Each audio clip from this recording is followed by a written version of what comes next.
Okay, welcome आप सभी का भाई। और देखिए ये पहला टेस्ट था फंगल डिजीज़ को लेके, है ना। अपन तो चाह रहे थे कि एक टेस्ट में ही सारी डिजीज आ जाती, लेकिन अपन को आगे और भी टेस्ट इसमें रखने पड़ेंगे।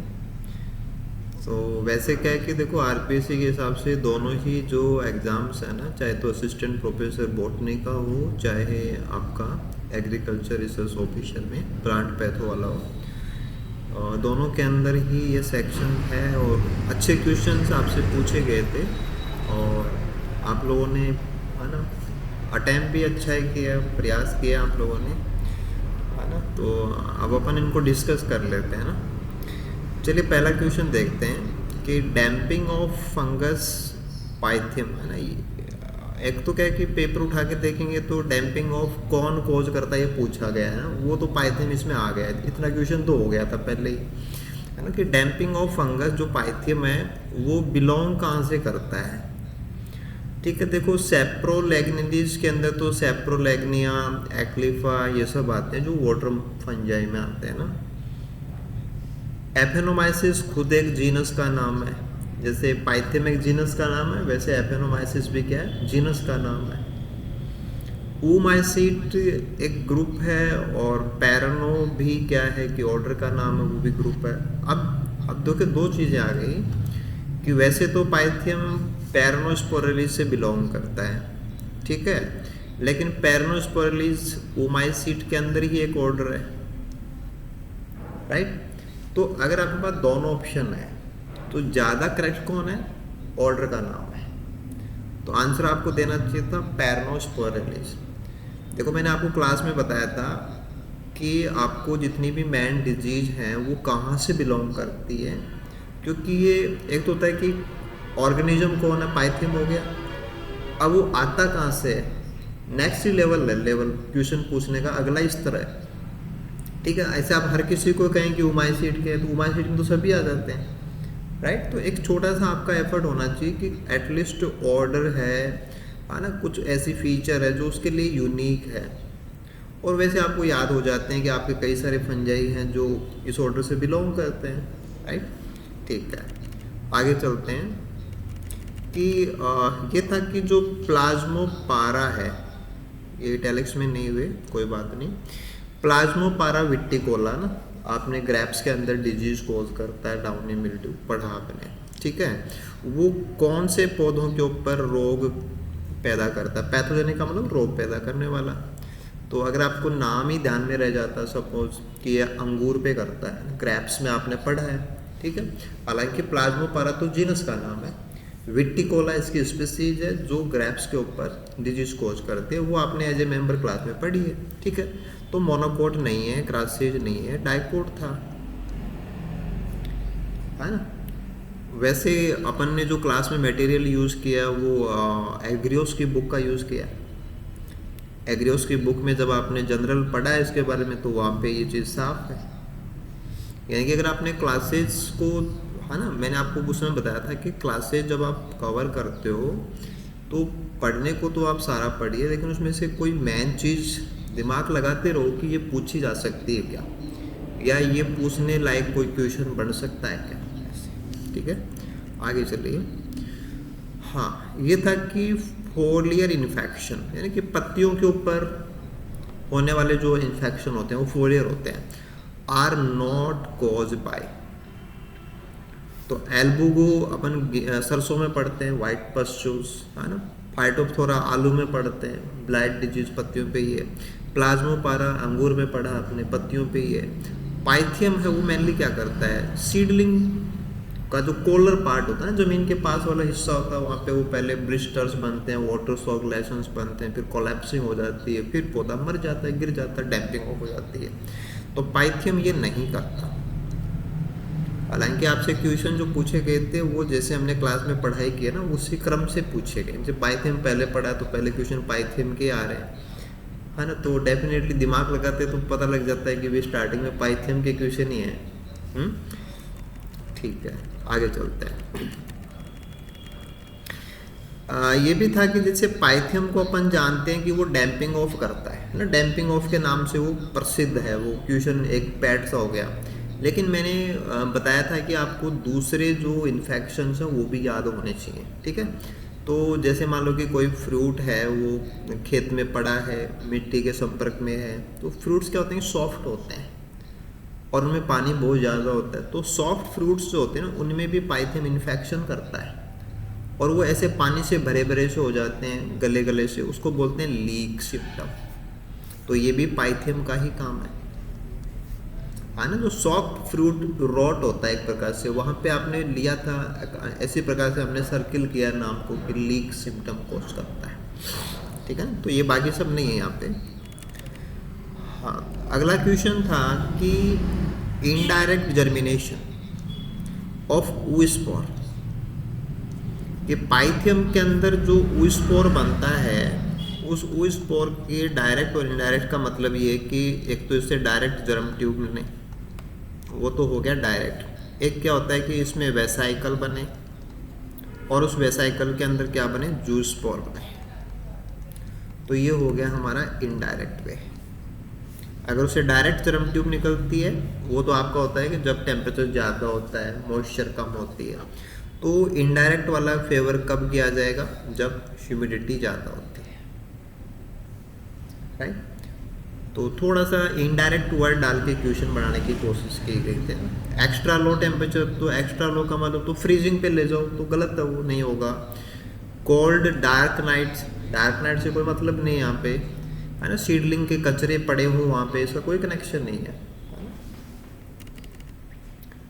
ओके, ये मैंने थोड़ी सी कोशिश की थी हिंदी लिखने की, बट हुआ नहीं था। बट इंग्लिश के अंदर आराम से, सिंपल इंग्लिश लैंग्वेज है, आप आराम से तैयारी कर सकते हैं अपनी। देखो ये अच्छा क्वेश्चन था कि वर्टिसिलियम लीनी, है ना, ये क्या है कि ऑलरेडी एक फंगस है। इंड्यूस्ड पाइथियम रेजिस्टेंस, यानी कि अगर हम हमारे पौधों पे पहले इन्फेक्शन करवा दें किसका, वर्टिसिलियम का, और बाद में पाइथियम के लिए उनको खुला छोड़ें कि भैया अब पाइथियम उन पे इन्फेक्शन करके दिखाओ, तो पाइथियम इन्फेक्शन नहीं कर पाता। यानी कि पहले हमने प्री इन्फेक्शन करा दिया वर्टिसिलियम का, और अब हमारा रियल पैथोजन इन्फेक्शन कोज नहीं कर रहा। तो ये किस कारण से होता है, इसका कारण होता है कि जब हम वर्टिसिलियम का इन्फेक्शन कराते हैं तो पौधे के अंदर फाइटोअलैक्जेंस काम करने लग जाते हैं और वो फिर क्या करते हैं, रेजिस्टेंस प्रोवाइड कराते हैं। तो ये एक हाई लेवल क्वेश्चन आप मान सकते हो कि एक बढ़िया लेवल क्वेश्चन है। अगर आप इस लेवल का कंपटीशन की तैयारी कर रहे हो तो आई होप 90% लोगों को वर्टिसिलियम पाइथियम के बीच में क्या कनेक्शन है वो नहीं पता। तो आपको ऐसी चीज़ें जोड़नी चाहिए, ठीक है। आगे चलते हैं अपन। ये भी बहुत अच्छा क्वेश्चन है, बेहतरीन क्वेश्चन आप इसको मान सकते हैं, बढ़िया चीज़ है कि which hormone is used to prevent damping off infection, कि डैम्पिंग ऑफ के इन्फेक्शन कम हो उसके लिए कौन सा हार्मोन आप काम में लेंगे। तो अगर आप प्लांट फिजियोलॉजी पढ़ के आ रहे हो तो वहाँ भी आपने कुछ हार्मोन पढ़े, उसमें आता है जैस्मोनिक एसिड, और जैस्मोनिक एसिड का एक डेरिवेटिव होता है मिथाइल जैस्मोनिक एसिड, जिसको MEGA से लिखते हैं। तो मिथाइल जैस्मोनेट, जैस्मोनिक एसिड का जो एनायन होता है उसको जैस्मोनेट बोलते हैं। तो मिथाइल जैस्मोनेट क्या करता है कि प्लांट्स के अंदर एक सिस्टेमिक जो रेजिस्टेंस है वो कोज करता है। तो बाकी हार्मोन नहीं है। सैलिसिलिक एसिड भी काम करता है, लेकिन सैलिसिलिक एसिड है वो जैस्मोनिक एसिड के डाउन स्ट्रीम में काम करता है, यानी कि पहले काम करेगा जैस्मोनिक, उसके बाद में काम करता है सैलिसिलिक, तो वो हो गया डाउन स्ट्रीम। जैसे आप मॉलिक्यूलर बायोलॉजी में देखते हैं ना कि एक सीक्वेंस आती है, उसके बाद में जो आता है वो डाउन स्ट्रीम वाला होता है। तो आप हार्मोन यूज़ करेंगे, एक्चुअल में तो होता है वो मिथाइल जैस्मोनेट, लेकिन वो जैस्मोनिक एसिड का डेरिवेटिव है, तो आंसर देना पड़ेगा आपको जैस्मोनिक एसिड। दोनों ही अच्छे क्वेश्चन हैं, ठीक है। अगला क्वेश्चन जो था वो भी थोड़ा सा चेंज करके बनाया गया था कि फाइटोप्थोरा को आप लोग जानते हैं कि आलू के अंदर ब्लाइट डिजीज कॉज करता है, ठीक है। मैंने ऑलमोस्ट कोशिश ये की थी कि आप जो जानते हैं वो आपके बेस के रूप में पढ़ा रहे, उसके आगे आपसे पूछा जाए। तो फाइटोप्थोरा के मामले में जो ब्लॉच सिम्टम होता है वो कहाँ बनता है? जैसे ब्लाइट है वो तो पत्तियों पे बनता है, झुलसा जो होता है सिम्टम। अब ब्लॉच कहाँ बनता है? ब्लॉच ट्यूबर्स पे बनता है, निशान बन जाते हैं, स्कार्ड निशान बन जाते हैं, वहाँ थोड़ा डिप्रेशन हो जाता है, आलू वहाँ से थोड़ा सा दबा हुआ हो जाता है, हार्डनेस आ जाती है वहाँ पे, वो ब्लॉच सिम्टम्स। तो फाइटोप्थोरा में मेन सिम्टम पत्तियों वाला पड़ रहे हैं अपन, बट ट्यूबर्स के ऊपर वो ब्लॉच कॉज करते हैं, राइट। हाँ, ये क्या है कि देखो ये क्वेश्चन आपसे इसलिए पूछा गया था क्योंकि जो है ना पोटैटो के अंदर लेट ब्लाइट इन्फेक्शन है, ये एक एपिडेमिक के रूप में भी जाना जाता है ना। बहुत सारी लंबे चौड़े एरिया के अंदर क्रॉप है वो ख़राब हो जाती है, तो एक है ना ज़्यादा जोग्राफिकल एरिया में फैलने वाली बीमारियाँ वो महामारी में काउंट होती हैं। और आलू क्या कि कैश क्रॉप होती है ना, तो इकोनॉमिक लॉस भी बहुत ज़्यादा होता है। तो लेट ब्लाइट है ना, जो मैन डिजीज होती है वो आपको अच्छे से पता होनी चाहिए। तो इसमें पूछा गया था कि आलू की फसल जो होती है उसमें लेट ब्लाइट के लिए सबसे सही तापमान कौन सा होता है? तो वहाँ आपने जो क्लास लिया उसमें एक रेंज है और उस रेंज के अंदर 13 डिग्री सेंटीग्रेड है, वो आपको मिल जाएगा। तो 10 डिग्री भी नहीं है, ये भी नहीं है, ऊपर वाले भी नहीं है। ओके, तो वो है ना वहाँ पे एक रेंज है, वो आप रेंज आप तैयार करें या ऑप्शन वाइज देखेंगे तो वो रेंज है वो 13 डिग्री सेंटीग्रेड से मैच करते हैं। हाँ, इसमें देखो आपको ये ध्यान देना होता है कि आप कौन सी बुक से पढ़ रहे हो या आपके पास कंटेंट क्या है ना। किसी का ऐसा बोला हुआ है आप याद कर रहे हो, उसने बोल दिया 15 डिग्री, तो मे भी आपका आंसर गलत हो जाएगा, और है ही गलत ही, कंफर्म गलत है, क्योंकि जो रेफरेंस बुक है उनके अंदर 15 नहीं लिखा हुआ है, उनमें तो जो 14 डिग्री है वहीं तक है, राइट। तो इसलिए ये चीज़ जरूरी हो जाती है कि कुछ एक क्वेश्चन आपको ऐसे मेमोरी वाले होते हैं जहाँ पे आपको एक सटीक चीज़ की ज़रूरत पड़ती है। चलिए इसके बाद में आगे बढ़ते हैं। ये भी अच्छा क्वेश्चन है कि फाइटोप्थोरा के अंदर है ना मैटिंग टाइप होती है, तो उसमें जो मैटिंग टाइप ए वाला फंगस है वो ओवर विंटर कहाँ करता है, यानी कि पेरिनेट किस फॉर्म में करता है ना। तो जैसे आप नॉर्मली पढ़ते हो तो उसमें क्या होता है कि ब्लाइट सिम्टम्स हैं और वहीं पे है ना जो आपका मेन सिम्टम रह जाता है। लेकिन मैटिंग टाइप ए वाले जो फंगस हैं उनमें फंगस मतलब एग्जिस्ट कहाँ करता है, यानी कि जैसे आप अगली बार डिजीज लेंगे तो वो आता कहाँ से है, तो माइसीलियम जो है ना डोरमेंट कंडीशन में माइसीलियम ही पड़ा रहता है, राइट। तो अदरवाइज क्या करते हैं आप ऊस्पोर को लेते हैं, लेकिन ऊस्पोर मैटिंग टाइप ए में नहीं बनता है, जो सेक्सुअल रिप्रोडक्शन जिसमें होता है उसमें बनता है, और मैटिंग टाइप ए वाले के अंदर सेक्सुअल रिप्रोडक्शन वो ज़्यादा कॉमन है ही नहीं, राइट। तो आंसर देना पड़ेगा माइसीलियम। क्लेमाइडोस्पोर का मामला आपको लगता है कि ओवर विंटर से जुड़ता है, लेकिन यहाँ इसका कोई कनेक्शन नहीं है, तो आप इसे जनरली ही लगाना चाहें कि क्लेमाइडोस्पोर होते होंगे, या आप जनरली लगा दें कि फाइटोप्थोरा तो वो स्पोर तो होते ही होंगे, तो मैटिंग टाइप ए के हिसाब से गलत हो जाएगा। हाँ, तो अब मैटिंग टाइप वाली जो बात है वो भी जहाँ तक मेरा मानना है कि मोस्टली स्टूडेंट्स को नहीं पता। फाइटोप्थोरा तो सबको पता है, लेकिन मैटिंग टाइप ए का नहीं पता। चलिए आगे बढ़ते हैं अपन।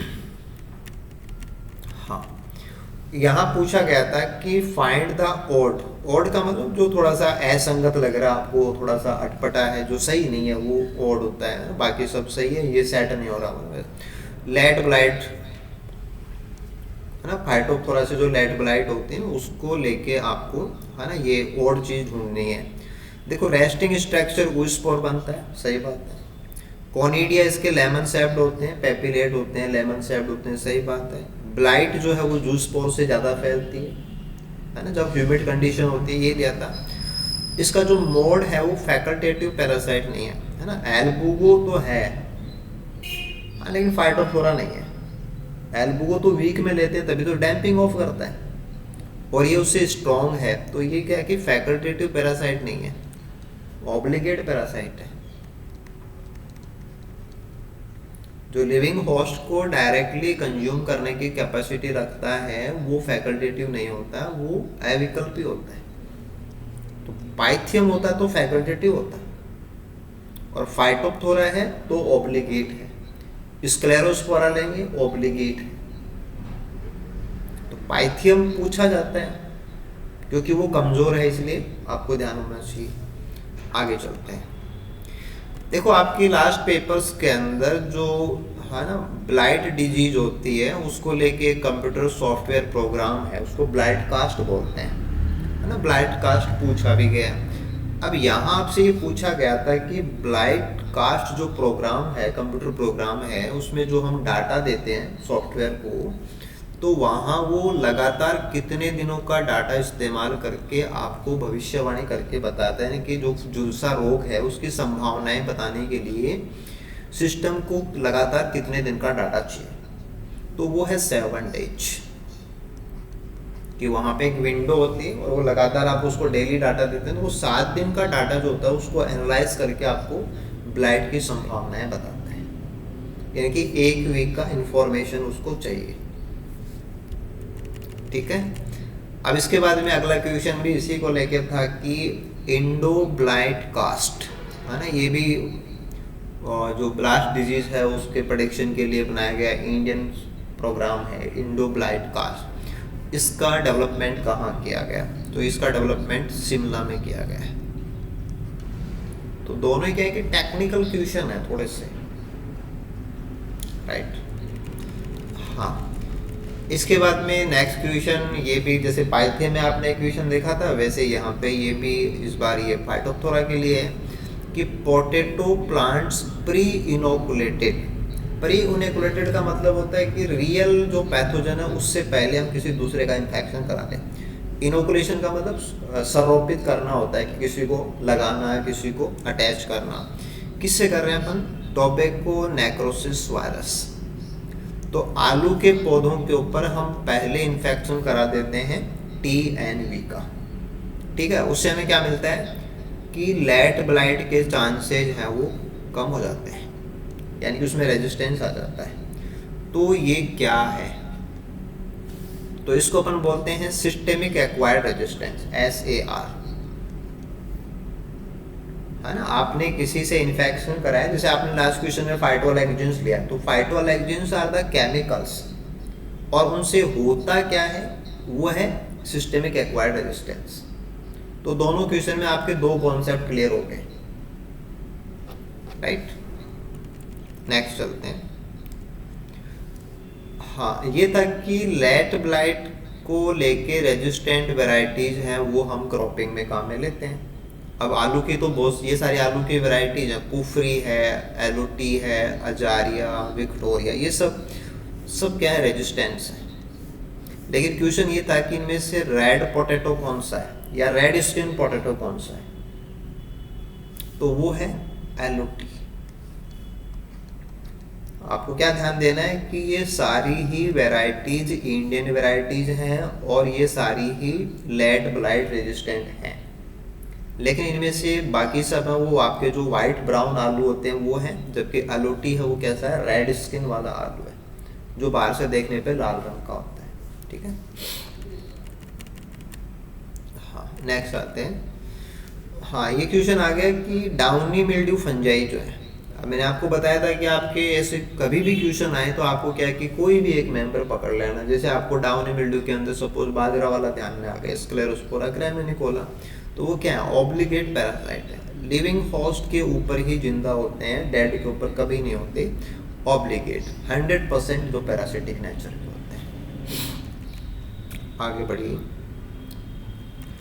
हाँ, ये था कि पेरनोस्पोरा डेस्ट्रक्टर,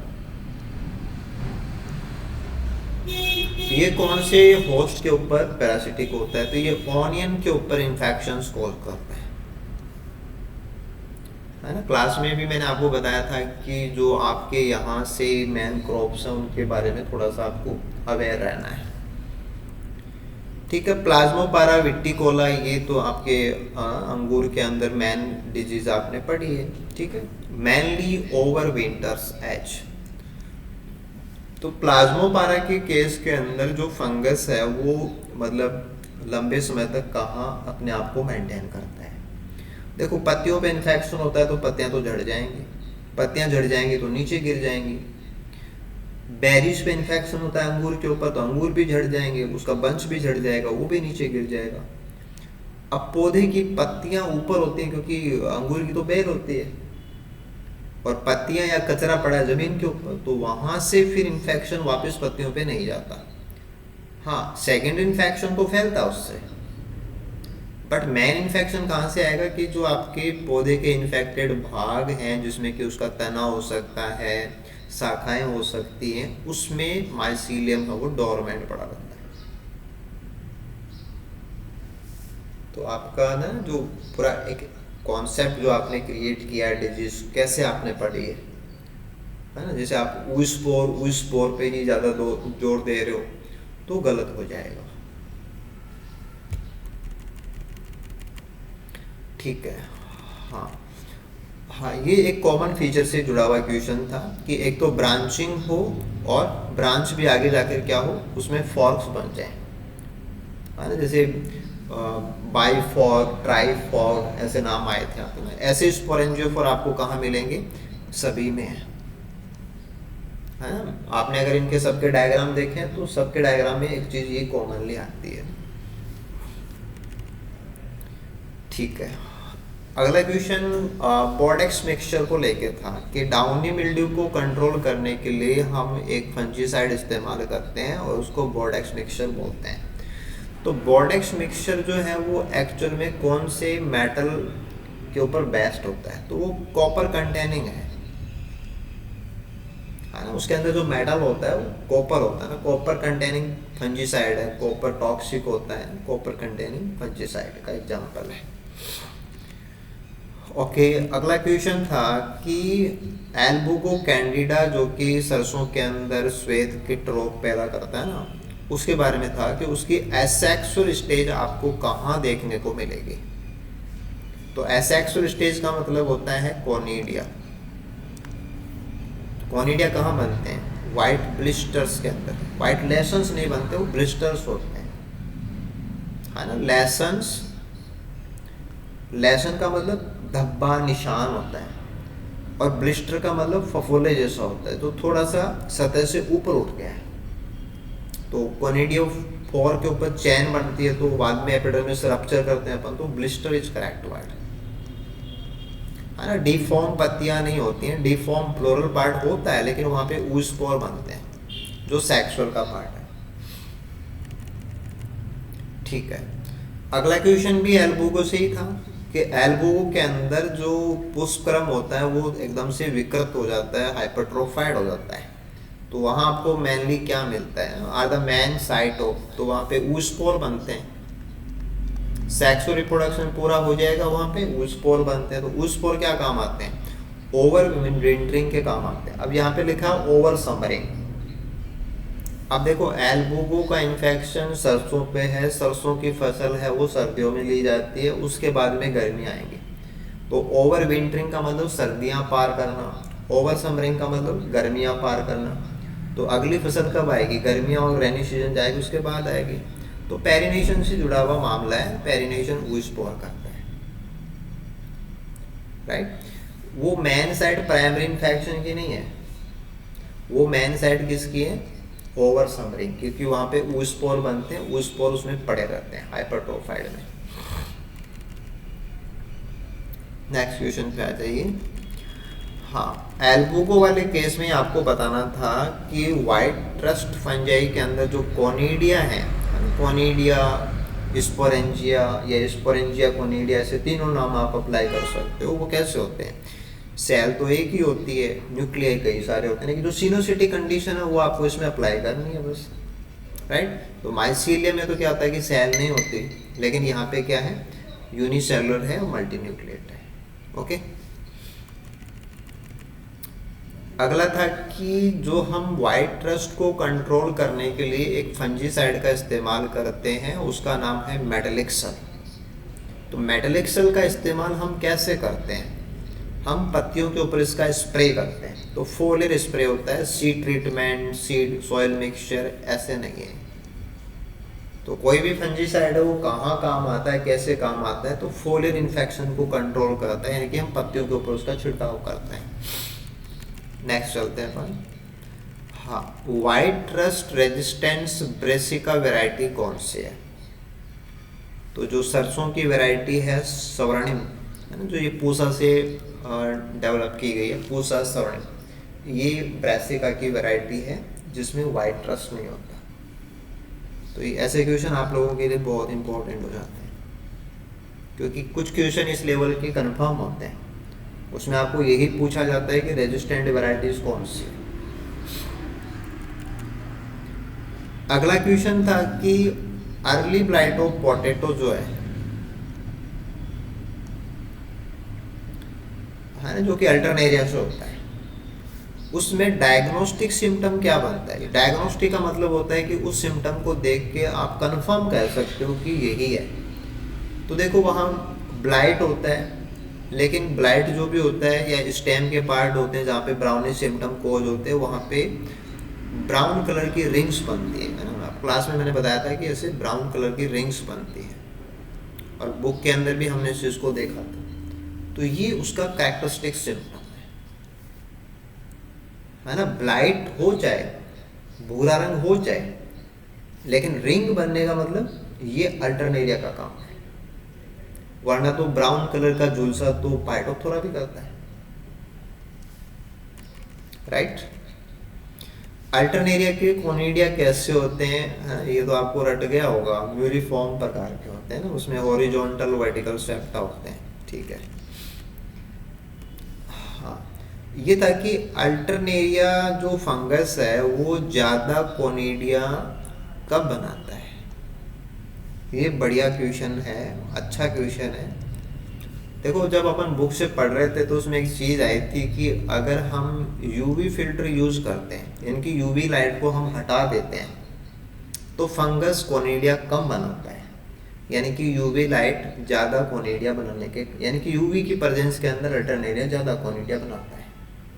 तो बाकी लाइट से कोई कनेक्शन नहीं है इसका, यूवी से कनेक्शन है। तो अगर आप जहाँ पे खेती कर रहे हैं वहाँ पे यूवी लाइट को आपने अगर हटा दिया, यूवी फिल्टर लगा दिए, तो अल्टरनेरिया के इन्फेक्शन कम हो जाएंगे।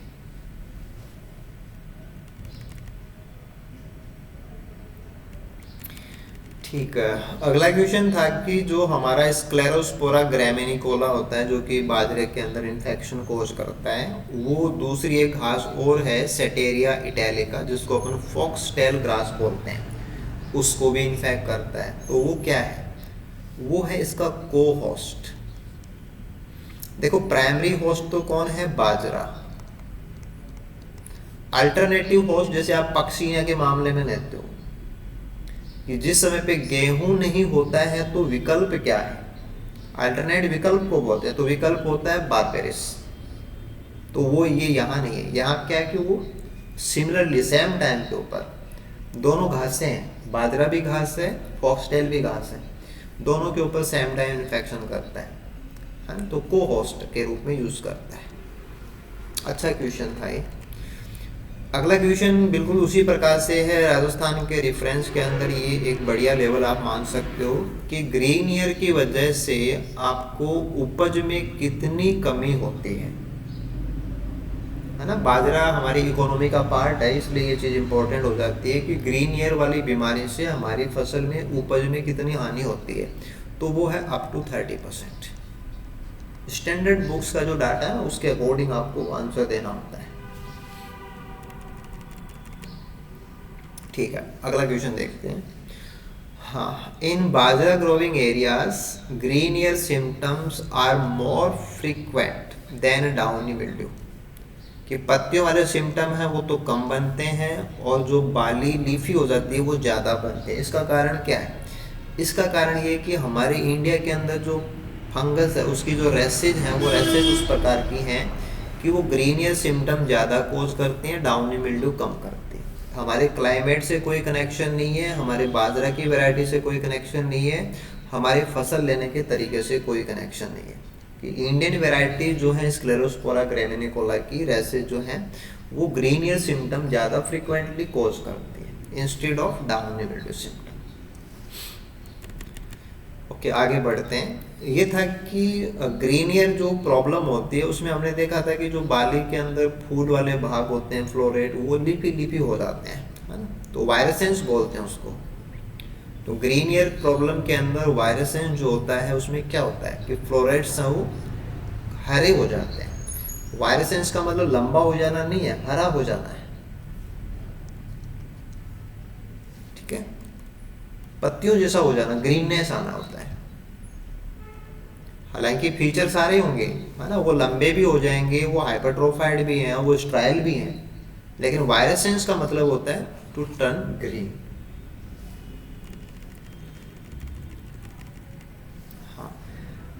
Which one is not a symptom caused by Sclerospora graminicola in its host? तो बाजरे के अंदर कौन सा सिम्टम ये नहीं करता?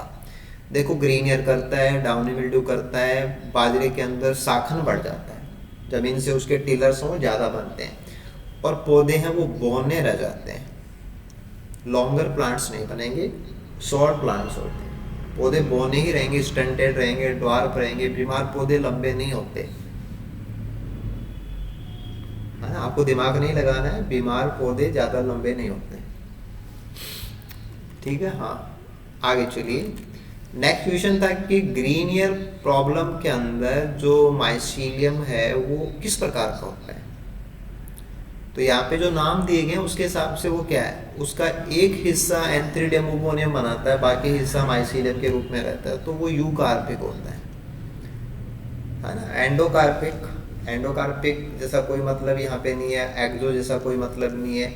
होलो का मीनिंग है, लेकिन होलो का मीनिंग यूनिसेलुलर फंजाई के लिए होता है, ठीक है। हाँ, अगला क्वेश्चन था कि ग्रीन ईयर जो फंजाई है स्क्लेरोस्पोरा ग्रामिनिकोला वो अपना सेक्स रिप्रोडक्शन कहाँ पूरा करता है, तो फ्लोरेट्स में करता है, हेड वाले पार्ट्स में करता है, ठीक है, सिंपल सा था। अगला क्वेश्चन कि जो पैरनोस्पोरेलिस के मेंबर हैं उसमें आप कोई सा भी मेंबर लेके क्वेश्चन कर देते कि उसमें डिप्लोफेज किस रूप में होती है, तो ऊस्पोर जो होता है वो डिप्लॉयड होता है,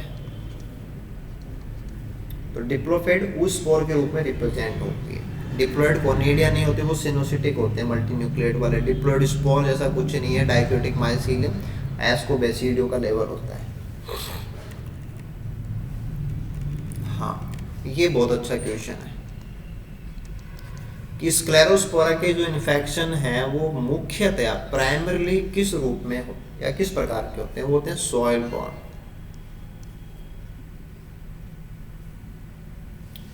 है ना। सीड्स के ऊपर भी लगा हुआ हो सकता है, लेकिन उससे कहीं ज़्यादा मेन सोर्स क्या है, मेन सोर्स क्या है, जमीन में पड़े हुए ऊस्पोर, ना कि दानों पे चिपके हुए ऊस्पोर। मान लो आप दाना तो साफ इस्तेमाल कर रहे हैं, उसके ऊपर कॉन्टामिनेशन है ही नहीं, फिर भी बीमारी हो सकती है, क्योंकि मिट्टी के अंदर ऊस्पोर पिछली फसल के या उससे भी पिछली सालों के पड़े हुए हैं, उसका जो लॉन्जिविटी है वो बहुत ज़्यादा है, मोर देन 7 ईयर वो वाइटल है। तो soil born is the main source. हाँ, अगला क्वेश्चन था कि जो हम इस्तेमाल करते हैं डाइथेन M45, है ना, टू कंट्रोल स्क्लेरोस्पोरा इन्फेक्शन, तो उसका इस्तेमाल कहाँ होता है। उसका इस्तेमाल हम करते हैं कि हमारे खेत में जो पौधे खड़े हैं उनमें बीमारी ना हो, यानी कि एयरबॉर्न इन्फेक्शन को रोकने के लिए करते हैं, ना सीड बॉर्न का मतलब जो सीड ट्रीटमेंट में काम आता है वो आते हैं इसके अंदर। तो डाइथिन का इस्तेमाल है वो फोलियर स्प्रे है, तो पौधों के ऊपर करते हैं अपन। हाँ, ये पुराने क्वेश्चन आपके पास थे, है ना, AP 2024 वाले पेपर से था कि name of the computer program develop in US for the late blight of potato, this is blight cast. Simple सा क्वेश्चन है कि जो आलू के अंदर ब्लाइट डिजीज होती है ना उसको प्रेडिक्ट करने वाला सॉफ्टवेयर प्रोग्राम है, तो उसको ब्लाइट से जुड़ा हुआ है।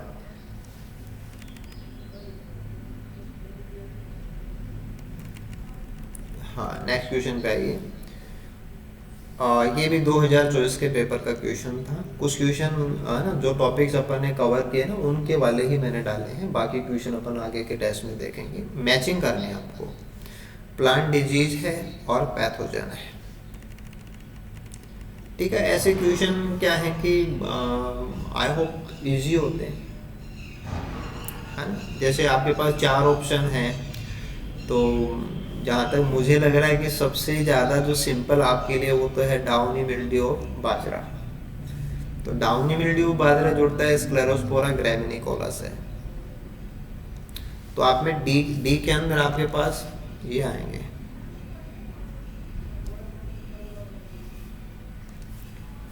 एलिमिनेशन हो गया कि ये तो आपके हो ही नहीं सकते। अब सी एंड डी में से कोई सा 3 और 4 नंबर में से करना है, ठीक है। अब देखो आपके पास ऑप्शन है स्मट ऑफ जवार, थोड़ा सा दिमाग लगाना है ना। ये रहा सोरखाई, तो सी में आपके पास 4 आना चाहिए, आपका आंसर यही होगा, राइट। ए में आपके पास थर्ड है स्मट टोलिपोस्पोरियम पेनिसिलेरी, पेनिसिटम टाइफोइडिस बाजरे का नाम होता है ना। कवर्ड स्मट टिलेटिया कैरिस, ज़्यादा इजी होते हैं, मैचिंग वाले क्वेश्चन ज़्यादा इजी होते हैं। अगला क्वेश्चन जो था वो भी ये था कि आपको मैच करना है, match the set and identify the correct pair. तो इसमें जो सही दिया हुआ ना कि टी एस सदाशिवन है ना, role of fusaric acid in wilt of cotton, ये थोड़ा सा क्या है कि जो हिस्ट्री है वहां से आपको क्वेश्चन करना था। इसमें एक नाम बहुत अच्छा है, प्रोफेसर के.सी. मेहता, ये भी अपने आप में क्वेश्चन है ना। वो जो रिक्रेंस है ना गेहूं के अंदर आपका जो है ना स्टेम रस्ट डिजीज है, पसीने वाला,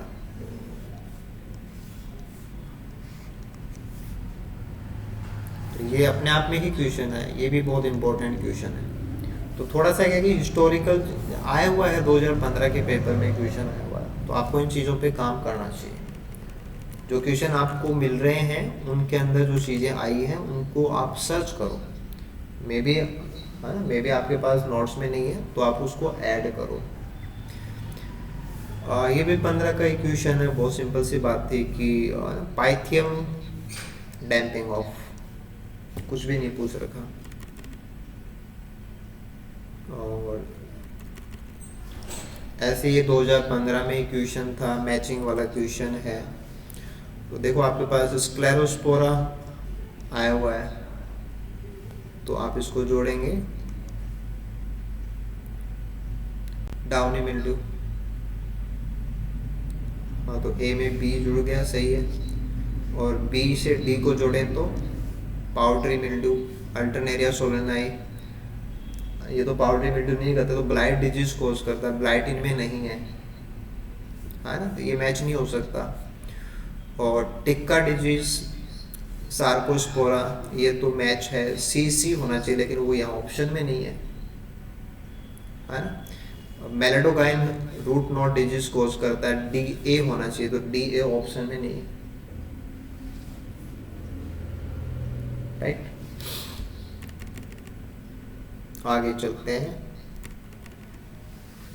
हाँ, ये था कि causal organism of which of the following disease is not a member of order Peronosporales. तो डैम्पिंग ऑफ वाले यहीं से हैं, डाउनी मिल्ड्यूज वाले यहीं से हैं, वाइट रस्ट वाले एल्बो यहीं से है, पाउडरी मिल्ड्यू वाले जो एरिसाइफी वगैरह वो यहाँ से नहीं है, राइट। और अगला क्वेश्चन जो है कि select the disease symptom of bajra infected with Sclerospora, ठीक है। तो ये आपसे क्या पूछना चाह रहे हैं, सिम्टम्स पूछ रहे हैं, डिजीज सिम्टम्स।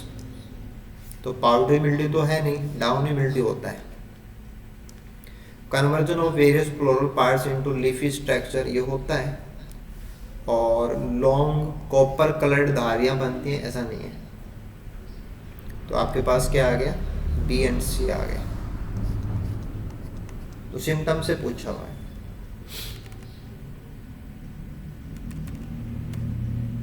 तो ये आपके क्वेश्चन थे, 45 क्वेश्चन अपन ने किए। नहीं, जैसे मान लो आपने नोट्स तैयार किए, ठीक है, आपके पास नोटबुक तो है ही जिसमें आप नोट्स वगैरह बना रहे हो। अब जैसे टेस्ट हो गया, तो अब टेस्ट में मान लो कि कुछ भी नया आया, ठीक है, जैसे मान लो कि आलू की वैरायटी आ गई। अब उसको क्या है कि जहाँ आपने वो डिजीज लिखी है नोट्स में, वहाँ उसको अलग से लिख दो। और थोड़ा सा ये भी करना है कि जैसे है ना कि मार्किंग कर देना, जैसे टेस्ट 1 में ये क्वेश्चन है, टेस्ट 2 में क्वेश्चन है, या क्वेश्चन नंबर ये, हालांकि आज वाली फाइल में क्वेश्चन नंबर नहीं है, बट है ना ऐप के ऊपर तो क्या है कि क्वेश्चन वो आगे पीछे हो जाते हैं। जब अगली बार लोगे तो ऑप्शन भी बदल जाते हैं और क्वेश्चन का सीक्वेंस भी बदल जाता है ना। ये जो ये आपका जो PDF फाइल है, ये PDF फाइल आपको मैंने शेयर कर दी है। तो PDF फाइल से आप सीक्वेंस का में ले सकते हैं, है ना। बाकी आपको आप लगे हुए हैं तो आपको पता तो है ही कौन से क्वेश्चन में दिक्कत आई है, क्योंकि अब तो क्या है कि एक एक क्वेश्चन के ऊपर अपन को काम करना, तो अपन ध्यान में रहेगा कि कहाँ दिक्कत आई है। तो आई होप कि पीछे के क्वेश्चंस और है ना उनके हिसाब से अपन थोड़ा एडवांस ही चल रहे हैं, और ज़्यादा चीज़ें क्लास वाली हैं वो आपसे पूछ ली जाएँ उसका प्रयास था, और क्लास की बातें ही आपसे सीक्वेंस में पूछी गई थी, और आगे भी जो है ना प्रयास है वो अगले टेस्ट में ऐसा ही होगा। तो आप थोड़ा सा क्या है कि मेंटली उसी हिसाब से अपने आप को रेडी कीजिए कि आप पढ़ते हो तो भी आपको वही चीज़ आनी चाहिए दिमाग में, नोट्स में भी वैसे कि हाँ ये पूछने वाली बात है, ऐसा कुछ है ना। लास्ट एग्ज़ाम का जो टेस्ट सीरीज़ था उसमें भी अच्छे रिस्पॉन्स का कारण ये था, है ना। लास्ट के कुछ क्वेश्चन हैं वो पेपर्स के हैं, बाकी सारे क्वेश्चन हैं वो जैसे नए क्वेश्चन बनाए गए हम लोगों के लिए। तो वो क्या है कि जैसे बाहर आप कहीं भी सर्च करेंगे तो कहीं नहीं है, बुक्स में भी नहीं है, कहीं मिलेंगे भी नहीं, और आपकी क्लास के हैं तो आपको फैमिलियर लगेंगे कि आपके पढ़े हुए में से है, तो आपको थोड़ा और भी अच्छा लगेगा, है ना। तो अब क्या है कि जैसे आपका काम बढ़ जाता है कि आप अपना कंटेंट कवर करो और टेस्ट कवर करो, टेस्ट को एनालाइज कर लो, जहाँ दिक्कत आती है क्लियर कर लो, जहाँ नोट्स में ऐड करना वो नोट्स में ऐड कर लीजिए, और जब आपका टेस्ट का सारा काम पूरा हो जाए तो उसके जस्ट कुछ दिन बाद, जो भी आपका टाइम आप ठीक समझें, सप्ताह भर का टाइम, 10 दिन का टाइम, उसके बाद में ये टेस्ट आपको दोबारा देना है। दोबारा देने के लिए टेस्ट है वो ऐप के ऊपर ओपन है, रीओपन है, आप मल्टीपल अटैम्प्ट दे सकते हैं। अगले में फिर आपको कोशिश करनी है कि आपका स्कोर क्या हो रहा है, या अभी भी आप कौन सी गलती कर रहे हो, है ना। फिर भी मान लो आपको कहीं कोई दिक्कत लगती है किसी क्वेश्चन में, तो आप वो क्वेश्चन वगैरह मेरे को बता दीजिए, जो भी डाउट है अपन क्लियर कर लेंगे। Okay, thank you so much.